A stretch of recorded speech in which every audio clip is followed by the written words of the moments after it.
आपल्याला आपण विचारायचे की ज्यांचा फाशी जिल्ह्याचे ज्येष्ठ नेते विजय दादा किंवा सर्वांचे खासदार जयसिंग फाशी, विद्याताई चव्हाण, आमदार भुसनवर, आमदार जानकर, सुज खरात या सुचावचे सगळे अन्य सरकारी आणि उपस्थित बंधू भगिनी, एका अत्यंत महत्त्वाच्या आणि सवन देशामध्ये ज्याची चर्चा चालू आहे त्या प्रश्नाच्यासाठी आज आपण या ठिकाणी आलो. मी तुम्हा सगळ्यांना धन्यवाद देतो की या महत्त्वाच्या प्रश्नाच्यासाठी सवन देशाला तुम्ही जागा केला. लोकसभेमध्ये धैर्यशील माहिती आहेत, राज्यसभेमध्ये मी आहे आणि आम्ही गेल्या 2-3 दिवस बघतोय की तिथे खासदार देशाच्या अनेक राज्याचे अहवाल भेटतात, ती दुसरी काही चर्चा करत नाही, तुमच्या गावाची चर्चा करतात आणि विचारतात की हे गाव आहे कुठं. हे सवन देशाच्या समंजसन शहाण्या लोकांच्या लक्षात आले नाही की या गावकऱ्यांच्या लक्षात कसा. आणि तुम्हा सगळ्यांचं अभिनंदन आज देश करतोय याचा आनंद आम्हा सगळ्यांना आहे. हे घडलं कशाचं? परवा झालेली निवडणूक आणि त्या निवडणुकीतून निकाल लागतात, लोक निवडून येतात, कधी पराभव होतो, काही तक्रारी येतात, नाही असं नाही. पण सवन देशाला, सवन राज्याला निवडणुकीच्या संबंधीची आस्था हे असताना त्यांच्या मनात शंका काय येते. याचा अर्थ निवडणूक पद्धतीमध्ये काही शंका निर्माण झाली आणि मतदार जो आहे त्याला खात्री वाटत नाही. म्हणजे काय, आता आपण EVMद्वारे हे मतदान घेतो. तुम्ही वतन दाबता, त्याच्यानंतर तुम्हाला कळतं आणि तुम्ही सावधानी होता मतदान झाले म्हणून. पण काही निकाल असे आले की त्यामुळे तुमच्या मनात शंका आली आणि एकट्या तुमच्या मनात नाही, अनेक गावच्या लोकांच्या मनात शंका आली, ते अस्वस्थ झाले आणि याच्यात कुठतरी दुरुस्ती केली पाहिजे, जगात काय केलं जातं याचा विचार केला पाहिजे, ही भावना लोकांच्या मनात निर्माण व्हायला. आज जगाचा मोठा देश आहे अमेरिकामध्ये मतभेदी टाकले जातं. जगाचा लोकशाहीचा दुसरा मोठा देश इंग्लंड, तिच्या मतभेदीमध्ये टाकले जातं. युरोप खंडातले सगळे देश हे आपल्यासारखे EVMवर जात नाहीत. अमेरिकेनं आणि काही देशांनी एकेकाळी EVMचा विचार केला, पण त्या सगळ्या देशांनी निर्णय घेतला की आता हे EVM नको, काय असेल ते लोकांना मतभेदी टाकायचा अधिकार हा आपण दिला पाहिजे आणि त्यांचा दिला.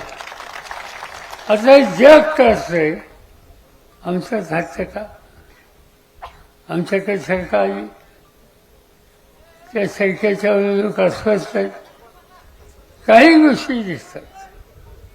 अर्थात जयंत सावंतने तुम्हाला काही आकडेवारी सांगितली.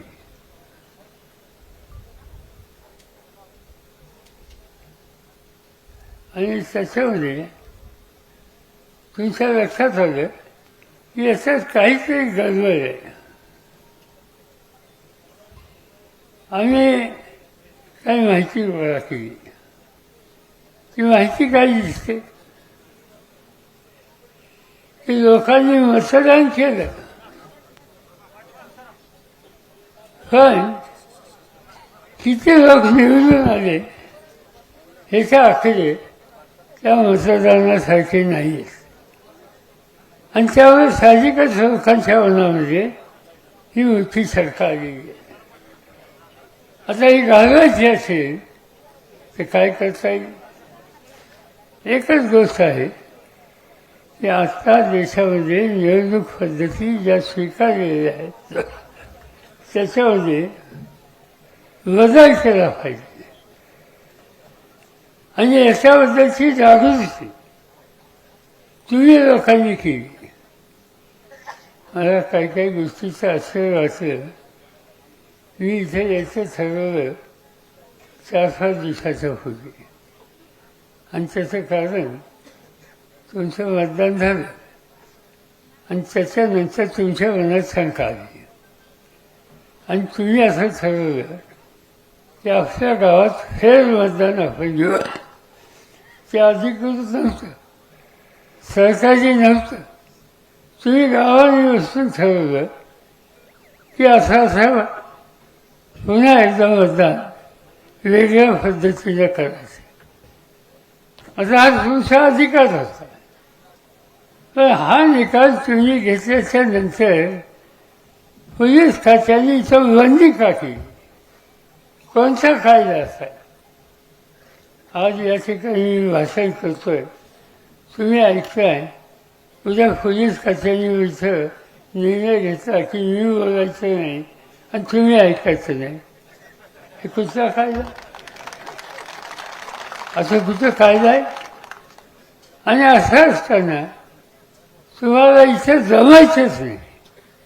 जमाव बंदी तुमच्याच गावात. तुझी गमतीची गोष्ट आहे. ते या ठिकाणी का केलं हे मला समजत नाही.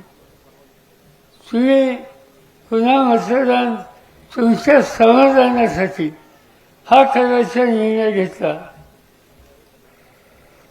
त्याला सरकारची बंदी कशी येऊ शकते?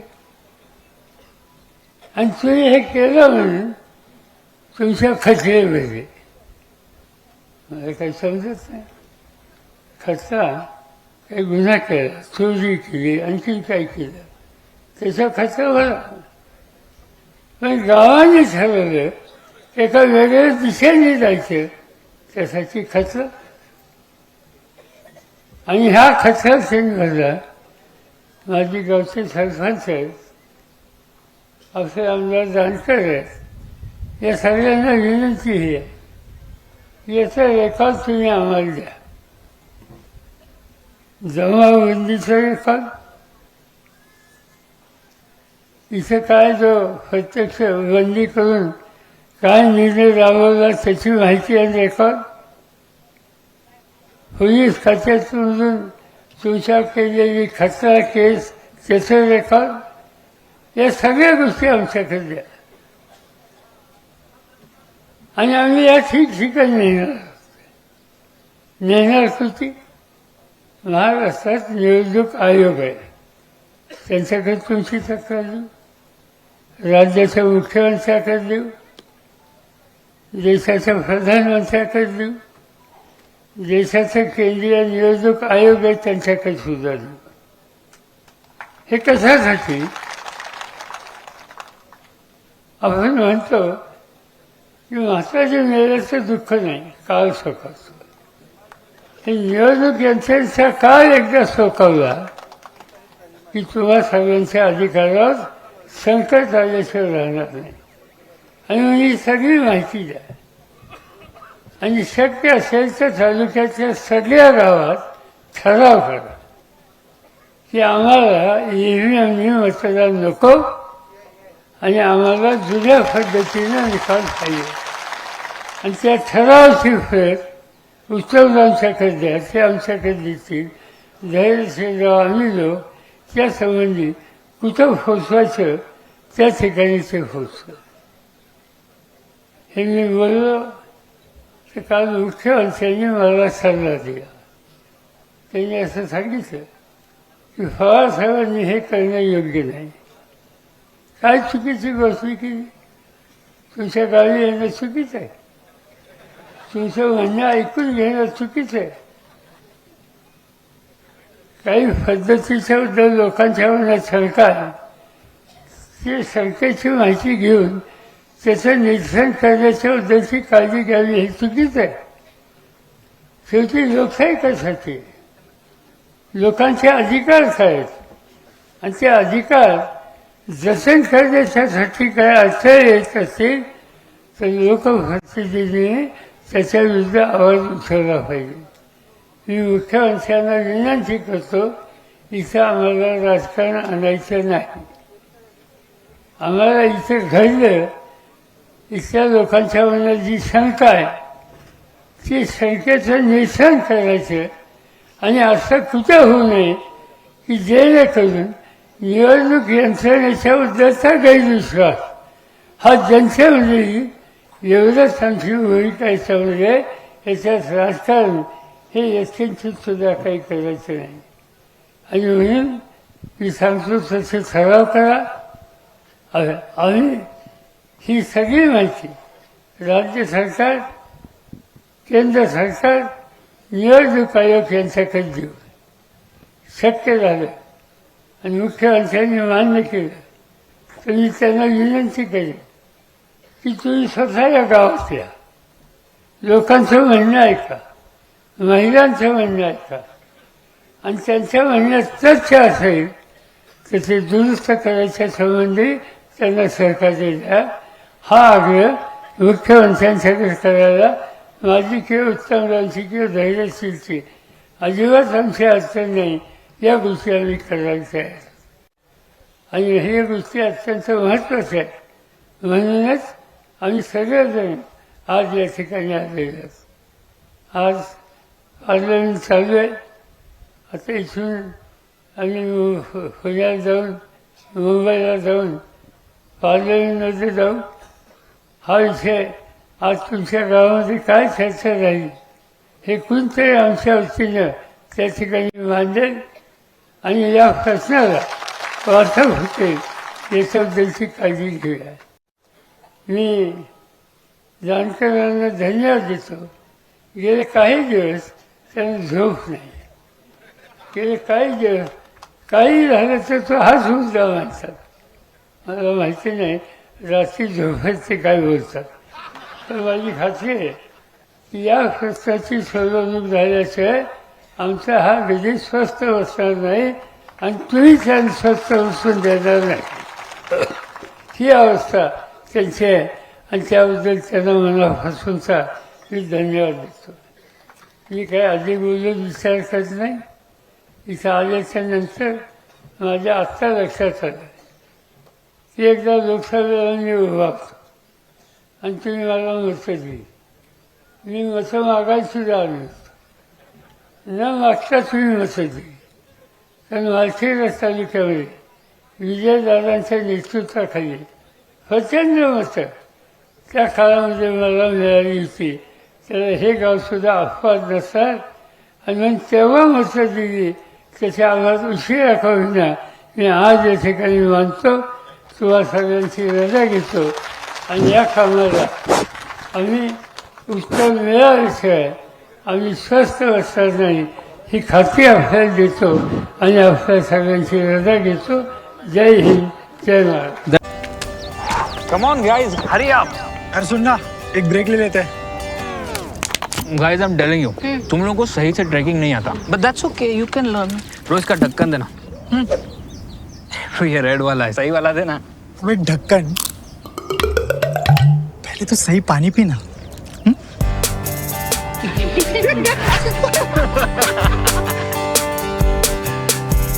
Manikchand Oxyrich, proudly Indian. Tours and travels विश्वातील एक विश्वसनीय नाव मँगो हॉलिडेज घेऊन आले आहेत धम्माल फॉरेन टूर्स खास तुमच्यासाठी. एक्झॉटिक युरोप 17 रात्री 18 दिवस, साऊथ आफ्रिकन सफारी 9 रात्री 10 दिवस, नॉर्दर्न लाईट्स 8 रात्री 9 दिवस, दुबई अबुधाबी 5 रात्री 6 दिवस, व्हिएतनाम कंबोडिया 8 रात्री 9 दिवस. तर आजच आपली सीट बुक करा आणि आपल्या फॉरेन टूर्स मेमोरेबल करा. मँगो हॉलिडेज म्हणजेच अविस्मरणीय सहलीचा अनुभव. मँगो हॉलिडेज, चौथा मजला, स्वोजस कॅपिटल अतिथी रेस्टॉरंटच्या वर, लॉ कॉलेज रस्ता, पुणे 4. संपर्क पुणे 83 839 505 किंवा 80 80 81 74 54. मुंबई 83 839 503 किंवा 96 53 18 74 78.